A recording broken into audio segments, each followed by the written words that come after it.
አክብሮታዊ ሰላምታችን በያላችሁበት ድረስ የተወደዳችሁ የኢትዮ ፎረም ቤተሰቦች እነሆ የዕለቱን ዘገባዎቻችንን ከዚህ እንደሚከተለው ወደ እናንተ ማድረስ ጀመርን። አበይት ነጥቦቹን በቅድሚያ የፋኖ ኃይሎች በብልጽግና አመራሮች ላይ ጥቃት መክፈታቸውን ገለጹ። ጄኔራሉ ፋኖ ክዶናል ሲሉ፣ ኮሎኔሉ ደግሞ ብልጽግናን ለመደምሰስ የመልሶ ማደራጀት ተግባር ላይ ነን ሲሉ አሳውቀዋል። የመከላከያ ሰራዊቱ በአማራ ክልል የተለያዩ ቦታዎች ውጊያዎችን አካሄድኩ ብሏል። በቀዳሚነት በዝርዝር የምንመለከተው ጉዳይ ይሆናል። የብልጽግናው አገዛዝ የትግራዩን ረሃብ በተመለከተ ክዷል። የክልሉ ተፈናቃዮች ሞትና ሰቆቃ ሲቀጥል የሚሰጠው ምላሽም እንዳለ ነው። ይህንን የተመለከተ ዝርዝር መረጃም ይዘናል። ይህ በእንዲህ እንዳለ ጄኔራሉ 146 ካምፖች ረሃብ ላይ ናቸው ብሏል። በትግራይ የተፈናቃዮች አሃዝ 1.1 ሚሊዮን ስለመሆኑም ጠቅሷል። በአዲስ አበባ ከሰሞኑ ከጠቅላይ ሚኒስትር አብይ አህመድ አስተዳደር ጋር ከስምምነት ተደረሰባቸው ያሏቸውን ጉዳዮችንም አስረድተዋል። ሰሙታላችሁ። በክልሉ ዳግም የሰዓት እላፊ ገደብ ተጣለም። ሰዎች መንቀሳቀስ አይችሉም ሲልም የብልጽግናው መንግስት አሳውቋል። ተጨማሪውን ይዘናል። የብር የቁልቁለት ጉዞ ቀጥሏል። የኢትዮጵያ ብር እየተጠናቀቀ ባለው የፈረንጆቹ ዓመት ከዓለም ዝቅተኛ የመግዛት አቅም ካሳዩ የመገበያያ ገንዘቦች ተርታም ሆኗል። ሌላኛው መረጃችን ነው። የሊቢያ ወታደራዊ አዛዥ አውሮፕላን ተከስክሶ ሞቱ። ሀገሪቱ ብሔራዊ የ3 ቀናት ሀዘንን ማውጃለች። የተወደዳችሁ የኢትዮ ፎረም ቤተሰቦች አብራችሁን ስትቆዩ እነዚህን እና ሌሎችን መረጃዎችን ታደምጣላችሁ። ሰናይ ቆይታ ይሆንላችሁ። የፋኖ ኃይሎች በብልጽግና አመራሮች ላይ ጥቃት መክፈታቸውን ገለጹ። ጄኔራሉ ፋኖ ክዶናል ሲሉ፣ ኮሎኔሉ ደግሞ ብልጽግናን ለመደምሰስ የመልሶ ማደራጀት ተግባር ላይ ነን ሲሉ አሳውቋል። የመከላከያ ሰራዊቱ በአማራ ክልል የተለያዩ ቦታዎች ውጊያ አካሄዱ ሲልም ገልጿል። የስብሰባና የሌሊት ዘመቻዎች ውስጥ የሚገኘው የብልጽግናው አገዛዝ በተለያዩ የወረዳ ከተሞች የክልሉ የብልጽግና አመራሮችና ጄኔራሎቹን በመላክ የሚያደርገውን ቅስቀሳ እንደቀጠለ ይገኛል። ከሰሞኑ ሀገር እየፈረሰ ነው በሚል ንግግር ሲያደርጉ የሚታወቁት ብርጋዴር ጄኔራል አዲሱ መሐመድ አገዛዙ የጅምላ ጭፍጨፋን በፈጸመባት መራዊ ሆነው በፋኖ ተካድን ያሉበት ንግግርንም አድርገዋል። ከአንድ ዓመት ተኩል በፊት በጎጃም ቀጠና መራዊ ከተማ የተፈጸመውን የብልጽግናው አገዛዝ የጅምላ ግድያን እንደ አምነስቲ ኢንተርናሽናልና ሂውማን ራይትስ ዎች ብቻ ሳይሆን መንግስታዊው የሰብአዊ መብቶች ኮሚሽን የሚያረጋገጡት ጉዳይ ነው።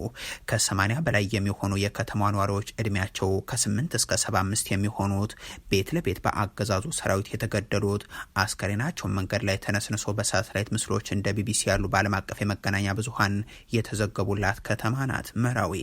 እንዲህ ባለ መልኩ በአገዛዙ የተካደው የአማራ ህዝብ መካከል ስብሰባ ያስጠሩት የብልጽግናው ሹማምንትና የሰራዊቱ አመራሮችም እዛው መራዊ ላይ ሆነው በፋኖ ተካደን ሲሉ ይገልጻሉ።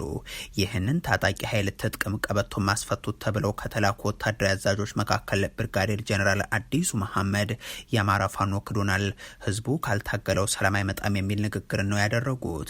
ልክ እንዳለቆቻቸው ሁሉ እኒህ ወታደራዊ አዛዥም ፋኖ የታሪካዊ ጠላቶች ተላላኪ ነው፣ ባንዳና ሀገር ማፍራሽ ነው እያሉ ከሰው በየአዳራሹ የሚባለውን እጅ ስጡ በሉት ሲሉ ህዝቡን ጠይቋል። ከመከላከያ ሰራዊት ወጥቶ የፋኖ ኃይሎችን ከተቀላቀሉ አመራሮች መካከል አንዱ የሆኑት ኮሎኔል አበራ ዛናው ግን እጅ የሚሰጡ ግለሰቦች በትግሉ ውስጥ የነበረውን እንክርዳድ ለማጽዳት የጠቀሙ ናቸው ሲሉ አንስተው እኛ ለትልቅ ተግባርና አገዛዙን ለማጠናቀቅ የማጥራትና የማደራጀት ተግባር ላይ ነን ሲሉ ያስረዳሉ።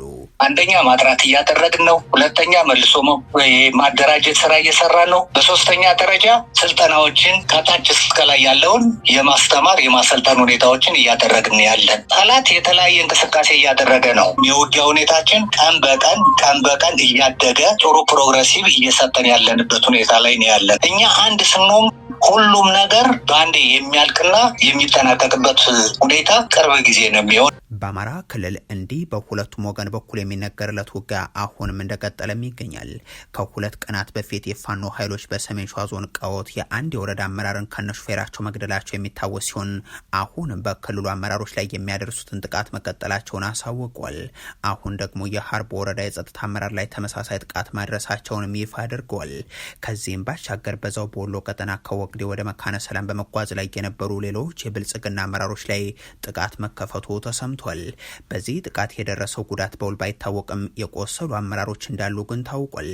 የፋኖ ኃይሎች አሁን በተለያዩ አካባቢዎች የሚደረገው ውጊያ መቀጠሉን የሚገልጹ ሲሆን ትናንት በሉማሜ ቀጠና፣ ዛሬ ደግሞ በአምባሰል ቀጠና የነበሩት ሁነቶችን በማሳያነት ያቀርባሉ።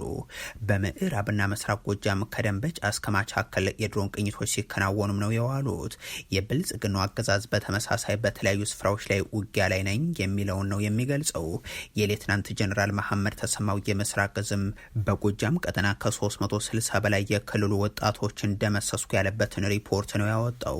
በየአዳራሹ ፋኖ መጠናቀቁን፣ ቆመ መዋጋት የተሳነው፣ በዋለበትም የማያድር አመራሮቹ ብቻ የቀሩት የሚለው ግን የዚህ እዝ አዛዥ በተደጋጋሚ የሚያደርጉት ንግግር ነው። ከግብጽ ከኤርትራ ከጽንፈኛው ጁንታ ጋር በጋራ ተወያይተው የጋራ ሰነድ አዘጋጅተው ኢትዮጵያን በሁሉም አቅጣጫ እንውጋት ብለው በ10 ጣታቸው ፈርመዋል። መሬት ላይ ያለው እውነታ ደግሞ እነዚህ ኃይሎች በዋሉበት እንኳን ማደር አልቻሉም። በአሁን ላይ ከዛሬ 2 ዓመት በፊት ቢፎክሩ እንኳን ወረዳዎችን፣ ዞኖችን ግማሽ በግማሽ ይዘው ነው ነበር። የለም መሬት ላይ የለም። አዛዡ እንዲህ የለም የሚሉት ኃይል ከየት አምጥተው 370 ሰው ደመሰሱበት፣ ላውንቸርና ስናይፐሮችን ጨምሮ በርካታ መሳሪያ ማረክንም አሉበት የሚለውን ግን ምርኮኛ ጀነራል የሆኑት ሰው የሚመልሱት ብቻ ጥያቄ ይሆናል። ሰራዊታቸው ያወጣው መግለጫ ግን የፋኖ የሕክምና አገልግሎት መስጫ ሲጠቀምበት የነበረውን ካምፕም ጭምር በቁጥጥር ስር አዋል ይላል። ሌላኛው ጀነራል ደግሞ በአመቱ መጀመሪያ ክፍለ ጦሮቻቸውን በታጣቂዎች ያስደመሰሱት የሰሜን ምስራቅ እዝ አዛዡ ሌትናንት ጀነራል አሰፋ ቸኮል ሲሆኑ በሰሜን ወሎ ዋድላና ላስታ ውጊያ ላይ ሰነበትን አስብለዋል። የሌትናንት ጀነራል ሹማብደታው የኮማንዶና አየር ወለድ ኃይልም የብልጽግናው አመራርን ያስገደለበትን የሰሜን ሸዋውን የቀወቱን ዘመቻ ሪፖርት አድርጓል። የብልጽግናው አገዛዝ የትግራዩን ረሃብ በተመለከተ ክዷል። የክልሉ ተፈናቃዮች ሞትና ሰቆቃ ሲቀጥል የሚሰጠው ምላሽም እንዳለ ነው። በተለያዩ የትግራይ የመጠለያ ካምፖች ላይ ያለው ረሃብን ተከትሎ በመቶዎች የሚቆጠሩት ለህልፈተ ህይወት መዳረጋቸው የሚታወቅ ነው። ከ2016 ወዲህ እንኳን በአዲ መሐመዳይ ከ280 በላይ፣ በህጻት ደግሞ ከ330 በላይ ተፈናቃዮች በረሃብና ተያያዥ ምክንያቶች ለሞት መዳረጋቸው የሚታወስ ነው። ከሰሞኑ ታዲያ ቆዳቸው ከአንጀታቸው የተጣበቁ እናቶች በማህበራዊ መገናኛ ብዙሃን እንዲታዩ ሆኗል። ብልጽግና ግን አልተራባችሁም ብሎ የካደበትን መግለጫ አውጥቷል። በተለያዩ የመጠለያ ጣቢያዎች ወደ ቀያቸው ያልተመለሱ ተፈናቃዮች እየሞቱ ስለመሆናቸው የሚያሳዩ የሀገሪቱ ወጣቶች የሚሳደዱበትና እኔ እርዳታን አላቋረጥኩም የሚል ሟችን የመካድ መግለጫንም ነው አገዛዙ ያሰራጨው። በእርግጥ የተራበ ሰው ቢኖር እንኳን ራሱን ፎቶ አንስቶ ፌስቡክ ላይ ለጥፎ እንመለከተው ነበር የሚሉ መሪ ያሉት የብልጽግናው መንግስት ይህ ድርጊት እንግዳ ባይሆንም ረሃብም ካለ ግን ህወሓት አመጣች ነው የሚል ፕሮፓጋንዳ ላይ ነው ያለው። የህወሓት አንጃ የወለደው ረሃብ በትግራይ የሚለው ከሞቱ አሟሟቱ የሆነ ፕሮፓጋንዳውን ነው አገዛዙ በልሳናቱ በኩል ይዞ ብቅ ያለው። ተፈናቃዮችን የመመለስ ኃላፊነት በስምምነቱ መሰረት ያለበት የብልጽግናው አገዛዝም ይሁን በየራሳቸው መንገድ በተራቡ ሰዎች ፖለቲካቸውን ለመሸቀጥ የሚጣደፉ የትግራይ የፖለቲካ ፓርቲዎች ሰሞነኛ መግለጫዎች ግን በርካቶች በትዝብት የተመለከቱት ነው። ከተፈናቃዮች ከ100 ሚሊዮን ብር በላይ መዝረፉን ያመነው ብልጽግና በአደጋ ስጋት አመራር ኮሚሽኑ በኩል ባወጣው መግለጫም በህጻጽ ጊዜ የመጠለያ ጣቢያ እርዳታ አልተቋረጠም ሲል ገልጿል። ከቀናት በፊት ነበር መንግስታዊ ሙስና የለም የሚለው ይህ አገዛዝ የ100 ሚሊዮን ብር በላይ እርዳታን በአንድ ባለስልጣኔ ብቻ ተዘርፎ የ13 ዓመት ፍርድ አስተላለፍኩ ያለው። ይህ የትግራይ ተፈናቃዮች ብቻ ሳይሆን የመንግስት ሰራተኞችና ቤተሰቦቻቸው፣ ነዳጅ የከለከላቸው አሽከርካሪዎችና ተጠቃሚዎች፣ እንደዚሁም ንብረታችሁ በጦርነቱ ወቅት ቢወድምን ብድር መክፈል አለባችሁ ያላቸው ነጋዴዎችና ቤተሰቦቻቸውን የሚያስርብ አገዛዝ እርዳታ አላቋረጥኩም ማለቱ እንቆቅልሽ የሚሆነውም ለዚህ ነው። ዓለም አቀፍ የመገናኛ ብዙሃን ያነጋገሯቸው በህጻጽ መጠለያ ጣቢያ የሚገኙ ተፈናቃዮች ደግሞ ከ10 ሺህ በላይ ተፈናቃዮች በሚኖሩበት በዚህ መጠለያ ካምፕ ውስጥ በርካታ አዛውንቶች፣ ነፍሰ ጡር እናቶችና ህጻናት በምግብና በሕክምና ጦት ቆዳቸው ከአጥንታቸው ጋር እስኪ እስኪጣበቅ ድረስ በከፍተኛ ደረጃ እየተሰቃዩ ስለመሆኑ ይገልጻል። የብልጽግናው የአደጋ ስጋት ስራ አመራር ኮሚሽን ግን በተለያዩ የማህበራዊ ሚዲያዎች በህጻጽ ጊዜያዊ መጠለያ ጣቢያ የሚገኙ ዜጎች የሰብአዊ ድጋፍ እንዳልደረሳቸው ይገለጻል። ይህ የተሳሳተና የመጠለያ ጣቢያውን አጠቃላይ ሁኔታ የሚገልጽ አይደለም ይላል። ኮሚሽኑ የሰብአዊ ድጋፍ በመደበኛነት አመቱን በሙሉ ድጋፍ ለሚያስፈልጋቸው የምግብ ስርጭት ሳይቋረጥ እየደረሰ ይገኛል ሲልም ያክላል። ይህ መግለጫ እነዚህ እናቶችን አልተራባችሁም፣ ሰላምንም አላጣችሁም፣ ሰላምም ምግብም ያጣችሁት አእምሯችሁ ውስጥ ነው የሚለውን የብልጽግናው መሪዎችን ንግግር የሚያስታውስ ይሆናል። እናት ፓርቲ ችግሩ ድርቅን ጨምሮ ከጦርነቱ ማግስት የሚጠበቁ ሰው ሰራሽና ተፈጥሯዊ ምክንያቶች ውጤት መሆኑን ገልጾ ቀውሱ ሳይባባስ ቅድመ ጥንቃቄ ሊደረግበት ይገባ ነበር ይላል። በትግራይ ያለው አስከፊ ሁኔታ አስቸኳይ ምላሽን ያሻል ሲልም ገልጾ በአማራ ክልልም እንደ ደብረ ብርሃንና ጃራ ባሉ መጠለያዎች ያሉ ወገኖችም በመኖርና በመሞት መካከል ሆነው ቀናቸውን የሚገፉ ናቸው ሲል አመልክቷል። እርዳታን ለማሰባሰብ ሲሞክሩ የነበሩ ወጣቶችን ሲያሳድድ የዋለው ብልጽግና ግን ሚራክል ላይ ነንና አትረብሹን ሲል ይገልጻል። ይህ በእንዲህ እንዳለ ጀነራሉ 146 ካምፖች ረሃብ ላይ ናቸው ብለዋል። በትግራይ የተፈናቃዮች አሃዝ 1.1 ሚሊዮን መሆኑንም ጠቅሰዋል። በአዲስ አበባ በነበራቸው ቆይታ ከአብይ አህመድ አስተዳደር ጋር ከስምምነት ተደረሰባቸው ያሏቸውን ጉዳዮችንም አብራርቷል። በትግራይ ክልል ለተፈናቃዮች የሚደረገውን ድጋፍ በተመለከተ በተለይም በህጻጽ መጠለያ ጣቢያ የሚገኙ ተፈናቃዮችን አስከፊ የረሃብ አደጋ የሚያሳይ ምስል ይፋ መደረጉን ተከትሎ ህይወትን ለማትረፍ ርብርብ እያደረጉ ላሉ ሀገር ውስጥና የውጭ ሀገር ወጣቶችም ጀነራሉ ምስጋናቸውን አቅርበዋል። ይሁን እንጂ ችግሩ በህጻጽ መጠለያ ብቻ የተገደበ ሳይሆን በክልሉ በሚገኙ ሌሎች 146 መጠለያ ጣቢያዎች የሚገኙ ተፈናቃዮችም በተመሳሳይ አስከፊ ሁኔታ ውስጥ ያሉ ናቸው ብለዋል። የክልሉ የተፈናቃዮች ቀውስ ወደ ጦርነት ሊወስደን ይችላል በሚል ስለመግለጻቸው መዘገባችንም ይታወሳል። የሚሰጠው እርዳታ በወር 16 ኪሎ ግራም መሆኑን የጠቀሱት ፕሬዚደንቱም ተፈናቃዮች ለወፍጮ፣ ለልብስ፣ ለጨውና ሌሎች ቻቸው የሚሸፍኑት ከዚሁ ከሚሰጣቸው ወርሃዊ የእህል እርሻ በመሆኑ ለከፍተኛ ማህበራዊ ችግር ተዳርገዋልን ብለዋል። በህጻጽ መጠለያ ጣቢያ የደረሰውን የረሃብ አደጋ በማስተጋባት ዓለም አቀፉ ማህበረሰብ እንዲያውቀውና አጀንዳም እንዲሆን ላደረጉ የማህበራዊ ሚዲያ አንቂዎች ምስጋናቸውን ያቀረቡት ጀነራል ታደሰም የጊዜያዊ አስተዳደሩ ካቢኔ ይህንን አደጋ በቀጥታ የሚከታተል በፕሬዝደንቱ የሚመራ ቡድን አዋቅሮ ወደ ስራ መግባቱንም አክሏል። በትግራይ ከጦርነቱ በፊትም ሆነ በኋላ 1.1 ሚሊዮን ተፈናቃይ ህዝብ መኖሩን የገለጹት ፕሬዚደንቱም ከዚህ ውስጥ ወደ 900 ሺህ የሚሆኑት በትግራይ ክልል ውስጥ የሚገኙ ናቸው። የምዕራብ ትግራይን ሳይጨምር በመላው ትግራይ በሚገኙ 146 መጠለያ ካምፖች ውስጥ ያሉ ናቸው ብሏል። በህጻጽ መጠለያ ካምፕ የሚገኙ ተፈናቃዮች አብዛኞቹ ከምዕራብ ትግራይ የመጡና የተለያዩ ችግሮችን የተሸከሙ ናቸው የሚሉት ፕሬዚደንቱም በወቅቱ ደህና የነበሩ አሁን የደከሙ ናቸው፣ ደክሞ የነበሩት ደግሞ በህይወት የሌሉ ናቸው ሲሉም አክሏል። በተፈናቃዮች ላይ እየተደረገ ያለው ጥረት አስቸኳይ የህይወት አድን ተግባር እንጂ ዘላቂ መፍትሄ አይደለም የሚሉት ጀነራሉ ዘላቂ መፍትሄ ሊሆን የሚችለው ተፈናቃዮች ወደ መኖሪያ ቀያቸው ተመልሰው ራሳቸውን መርዳት ሲችሉ ነው ብለዋል። የጊዜያዊ አስተዳደሩ በአሁኑ ወቅት ባለው አቅም የመንግስት ሰራተኞች ደሞዝ ለመክፈል እንኳን እየተቸገረ ስለመሆኑም ጠቅሷል። ባለፉት ወራት ለክልሉ መንግስት ሰራተኞች ደሞዝ መምጣት የነበረበት በጀት 2 ቢሊዮን ብር ነበር። የ4 ኪሎ መንግስት የላከው ግን 1/3 እንኳን አይሞላም ሲሉም ነው ያከሉት። ከአብይ አህመድ ጋር ከሰሞኑ በነበራቸው ውይይት ወቅት እነዚህን የደሞዝና የነዳጅ የተፈናቃዮችና የግዛቶቹን ጉዳይ አንስተው መነጋገራቸውን አብራርተው በእኛ በኩል ዳግም ጦርነትን እንደማንፈልግ በአጽንኦት ለፌደራል መንግስቱ አስረድተናል።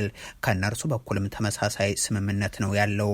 የገለጹልንም ጦርነት አያስፈልግም የሚለውን ነው። የተነሱትን የፋይናንስ ጥያቄዎቻችንን በተመለከተ ምላሽ ለመስጠትም ተስማምተናል፣ እንጠብቃለን ሲሉም ገልጸዋል። በክልሉ ዳግም የሰዓት እላፊ ገደብ ተጣለም። ሰዎች መንቀሳቀስ አይችሉም ሲልም የብልጽግናው መንግስት አሳውቋል። ባለፉት የብልጽግናው ዓመታት የታወጁም ያልታወጁም ወታደራዊ አስተዳደሮች ናቸው የሀገሪቱን የተለያዩ አካባቢዎች ይዘው የቀጠሉት። በአማራ ክልል ባልታወጀ የአስቸኳይ ጊዜ አዋጅናም በጀነራሎች የሚመራ ከሆነም ዓመታት ተቆጥሯል። ከሲዳማናም ከሶማሊያ ክልሎች የመንግስት ግልበጣ ወታደራዊ እርምጃዎች ጀምሮም ብልጽግና ሰራዊቱን በየአካባቢው እያዘመተም አስተዳደ አስተዳድሩን የሚጠብቅበት እያደረገውም ቀጥሏል። ከሰሞኑ በጋምቤላ ክልል ያለውም ተመሳሳይ ነው። ከሳምንታት በፊት በጋምቤላ ከተማ የሰዓት እላፊ መታወጁም ተገልጾ ነበርም።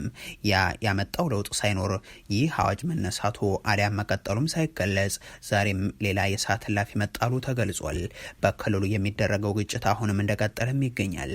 ጋምቤላ ከተማን ጨምሮ የጸጥታ ችግሮች በሚስተዋልባቸው የክልሉ አካባቢዎች ዛሬ ጀምሮም ከምሽቱ 2 ሰዓት እስከ ንጋቱ 12 ሰዓት ድረስ የሰዓት እላፊ ገደብ መጣሉን የገለጸው የክልሉ መንግስት ነው። በክልሉ ተከስቶ የሰነበተው የጸጥታ መደፍረስ ምክንያት በዚህ ጊዜ ውስጥ ከተፈቀደላቸው አካላት ውጭም የተሽከርካሪም ሆነ የሰዎች እንቅስቃሴ የተከለከለ ስለመሆኑም ተብራርቷል። ከተፈቀደላቸው የጸጥታ አካላት ውጭ የትኛውን ቦታ ላይ ጦር መሳሪያ ይዞ መንቀሳቀስ እንደማይቻል የክልሉ መንግስት ገልጾ ሰላምና መረጋጋት እንዲሰፍን የተጣሉ ክልከላዎችን በማክበርና በማስከበር ህዝቡ ኃላፊነቱን ይወጣ ሲልም አሳስቧል።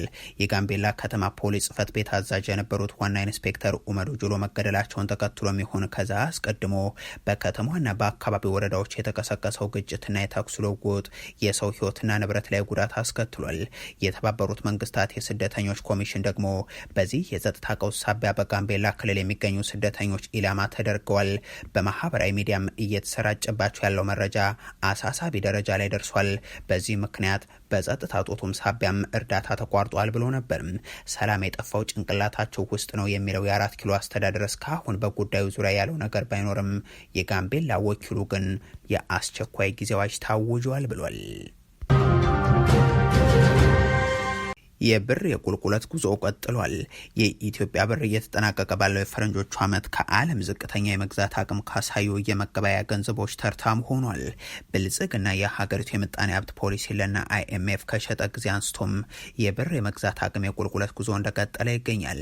ዜጎች የቆጠቡትን ገንዘብ በአንድ ሌሊት ወደ እጥፍ በተጠጋ መጠን ቀንሶ አግኝተውታል። የብርና የዶላር ምንዛሬ ልዩነት መስፋት ብቸኛው የኢኮኖሚ ውድቀት ማሳያ ተደርጎ ባይታይም እንደ ኢትዮጵያ ባሉ ሀገራት ግን የዚህ ግልጽ ማሳያ ተደርጎ ይወሰዳል። የኢትዮጵያ ብር ከአሜሪካ ዶላር አንጻር ያለው ዋጋ በከፍተኛ ሁኔታ በማጣቱ በዓለም አቀፍ ደረጃም ከአርጀንቲናና ከቱርክ ቀጥሎ በዚህ ዓመት ደካማም የመግዛት አቅምን ያሳየ የገንዘብ አይነት ተብሏል። እንደ ብሉምበርግ ዘገባ ከሆነም የብር ዋጋ በተያዙ የአውሮፓውያኑ ዓመት ውስጥ ብቻም በ15 በመቶ ነው ያሽቆለቆለው። ይህ የዋጋ መዳከም ብርን ከአርጀንቲናው ፔሶ እንደዚሁም ከቱርኩ ሊሬ በመቀጠል በዓለም አቀፍ ገበያ ዝቅተኛ አፈጻጽመን ካሳዩ የአንድ ዓመቱ የመገበያ ገንዘቦች ተርታ እንዲሰለፍ አድርጎታል። የኢኮኖሚ ባለሙያዎች እንደሚሉት የብር ዋጋ ቀጣይ ዕጣ ፈንታም ኢትዮጵያ ካለባት የውጭ ዕዳ ችግር ጋር በቀጥታ የተቆራኘም ይሆናል። ባለፉት ጥቂት ወራት የታየው የብር መዳከም በመደበኛውና በትይዩ ወይንም ደግሞ በጥቁር ገበያው መካከል ያለው ልዩነትንም አባብሶታል። በአሁኑ ወቅት በመደበኛው ባንክ የ1 ዶላር መግዣ ዋጋ ከ150 እስከ 153 ብር አካባቢ ቢሆንም በጥቁር ገበያው ግን ከ180 እስከ 184 ብር ድረስ እየተመነዘረ ይገኛል። ይህ የገንዘብ ዋጋ መዳከም በሸቀጦች ዋጋና በአጠቃላይ የኑሮ ውድነት ላይ የሚያሳድረው ተጽዕኖ በከፍተኛ ሁኔታ እየተስተዋለ ስለመሆኑም ይታያል። የሊቢያ ወታደራዊ አዛዥ አውሮፕላን ተከስክሶ ሞቱም። ሀገሪቱ ብሔራዊ የ3 ቀናት ሀዘን አውጃለች።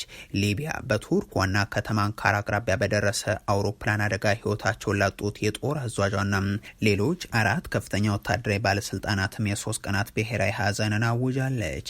ትናንት በቱርክ ዋና ከተማ አንካራ አቅራቢያ በደረሰ የአውሮፕላን መከስከስ አደጋም የሊቢያ ጦር ኃይል አዛዥ የሆኑት መሐመድ አሊ አህመድ አልሃዳድ ህይወታቸው ማለፉ ታውቋል። ከኒህ የጦር ኃይሉ አዛዥ በተጨማሪ ሌሎች 4 የሊቢያ ከፍተኛ ወታደራዊ ባለስልጣናትና 3 የበረራ ሰራተኞችም በዚህ የአውሮፕላን አደጋ ህይወታቸው አልፏል።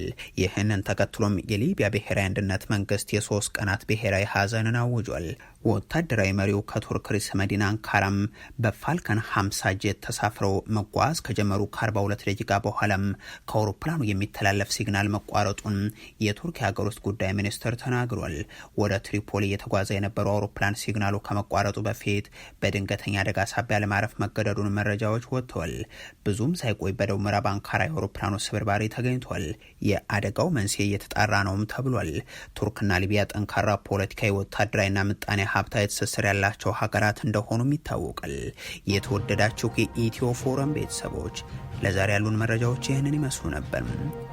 አበቃን። ቸር ያሰማን።